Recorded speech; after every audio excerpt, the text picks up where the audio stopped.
Mary কিচেনে তোমাদের সকলকে আরও একবার জানাচ্ছি স্বাগত। কাঁচা আলু দিয়ে দুই ধরনের স্ন্যাক্স রেসিপি তোমাদের সাথে আজকে শেয়ার করব। এই ভাজা পোড়াগুলো চায়ের সঙ্গে খেতে ভীষণ ভালো লাগে, তৈরি করা খুবই সহজ। চায়ের জল বসিয়ে ঝটপট এই স্ন্যাক্সগুলো তৈরি করা যাবে। কাঁচা আলু এবং রান্নাঘরের কয়েকটা উপকরণ লাগবে। চলো তাহলে মূল রেসিপিতে চলে যাই। নিয়েছি এখানে একটি আলুটার খোসা ছাড়িয়ে নিয়েছি। আলুটাকে টুকরো করে কেটে নেব। আলুটাকে টুকরো করে কেটে নেওয়ার পর এখানে একটি মিক্সার জার নিয়েছি। মিক্সার জারের ভেতরে আলুটা দিয়ে দিলাম। আলুর সঙ্গে দিচ্ছি 2 টুকরো রসুন, 2টো কাঁচা লঙ্কা, সামান্য 1 টুকরো আদা আর দেব অর্ধেকটা পেঁয়াজ কুচি।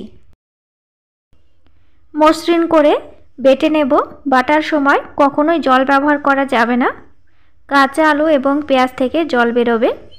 বাটার সময় একটু খেয়াল রাখতে হবে, একবারে না হলে একবার বা দুবারে এইভাবে বেটে নিতে হবে। তো দেখো বন্ধুরা, মসৃণ করে বেটে নিয়েছি।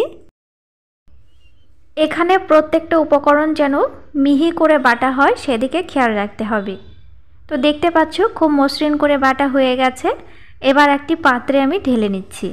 যে সকল বন্ধুরা এখনও আমার চ্যানেলটি সাবস্ক্রাইব করনি তারা প্লিজ চ্যানেলটি সাবস্ক্রাইব করে পাশের বেল আইকনটি অবশ্যই প্রেস করে রাখবে। নতুন নতুন রেসিপি ছাড়ার সাথে সাথেই তোমাদের কাছে নোটিফিকেশন চলে যাবে।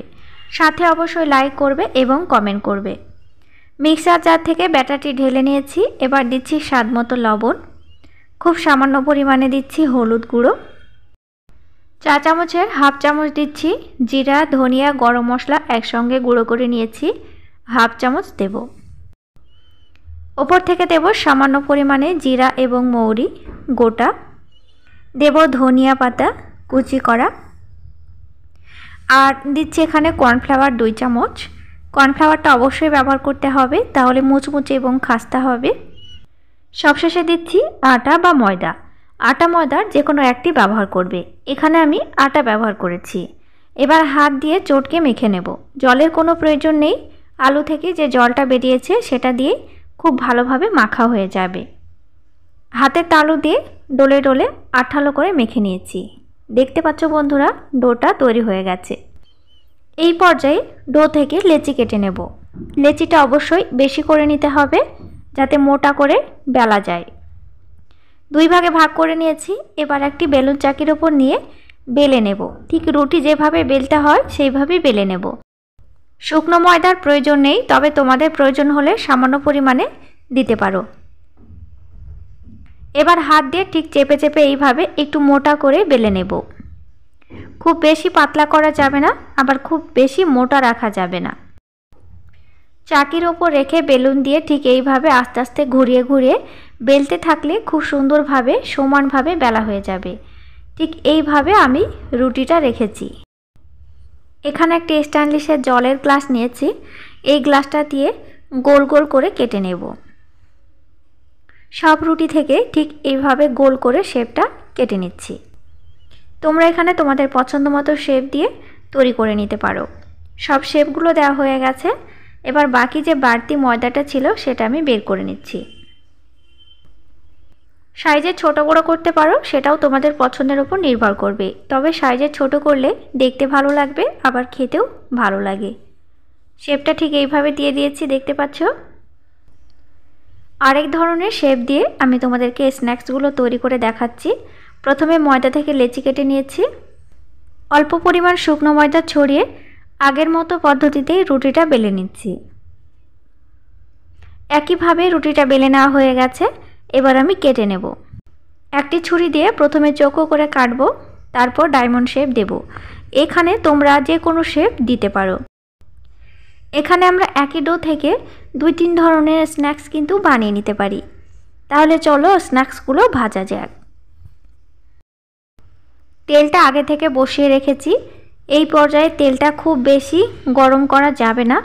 ফুটন্ত তেলে কখনোই এগুলো ভাজা যাবে না। হালকা পরিমাণে তেলটা গরম হয়ে উঠবে, তখনই আমি এগুলো ভেজে নেব।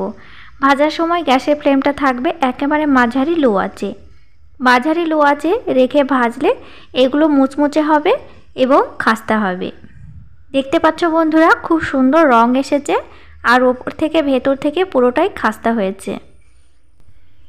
ডায়মন্ড শেপে যেগুলো কেটেছি সেগুলো এবার ভেজে নিচ্ছি। ভাজার সময় অবশ্যই অনবরত নাড়াচাড়া করতে হবে, নইলে একদিক পুড়ে যাবে এবং আরেক দিক কিন্তু কাঁচা থাকবে। এইভাবে ময়দার ডোটি তৈরি করে নর্মাল ফ্রিজে রেখে যখন তখন খাওয়া যাবে। আবার চায়ের জল বসিয়ে ময়দার ডো রেডি থাকলে ঝটপট বানিয়ে নেওয়া যাবে। আবার এই খাস্তা স্ন্যাক্সগুলো ভেজে 2 থেকে 3 দিন পর্যন্ত সংরক্ষণ করে চায়ের সঙ্গে খাওয়া যাবে। লালচে ব্রাউন কালার ধরে গেছে, তেলটা ঝরিয়ে তুলে নিচ্ছি। শব্দ শুনে নিশ্চয়ই বুঝে গেছো কতটা কুড়মুড়ে হয়েছে। এই কুড়মুড়ে স্ন্যাক্সটি চায়ের সঙ্গে আমরা কিন্তু যখন তখন খেতেই পারি। তো ভিডিওটি কেমন হয়েছে অবশ্যই আমাকে কমেন্ট করে জানাবে। আর কতটা কুড়মুড়ে হয়েছে তোমাদেরকে ভেঙেও দেখিয়ে দিচ্ছি, দেখে নাও। আমার চ্যানেলে যারা নতুন বন্ধু আছো তারা প্লিজ চ্যানেলটি সাবস্ক্রাইব করে দিয়ে পাশের বেল আইকনটি অবশ্যই প্রেস করে রাখবে। নতুন নতুন রেসিপি ছাড়ার সাথে সাথেই তোমাদের কাছে নোটিফিকেশান চলে যাবে। অবশ্যই সাথে লাইক করবে এবং আমাকে কমেন্ট করবে। কমেন্ট করে ভিডিও বানাতে খুবই ভালো লাগে। ফিরে আসছি পরের নতুন কোনো ভিডিও নিয়ে। ততক্ষণ তোমরা ভালো থেকো, সুস্থ থেকো। তোমাদের সাথে আবারও দেখা হবে। ভিডিওটি দেখার জন্য তোমাদেরকে জানাই অসংখ্য ধন্যবাদ।